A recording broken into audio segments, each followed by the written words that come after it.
So I attended this course yesterday. Um, they came over.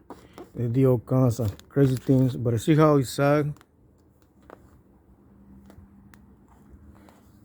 It's coming down.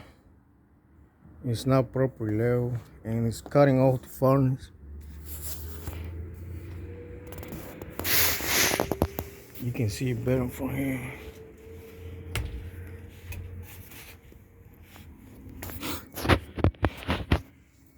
See how it's going on it? It's pitched down instead of going up, and it sounds like it's full of water.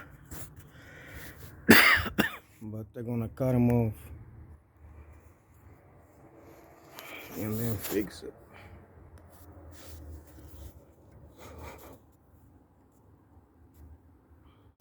So whoever did it put two couplings on it. It just made no sense. Anyhow, I'm gonna fix it. Put two couplings on there.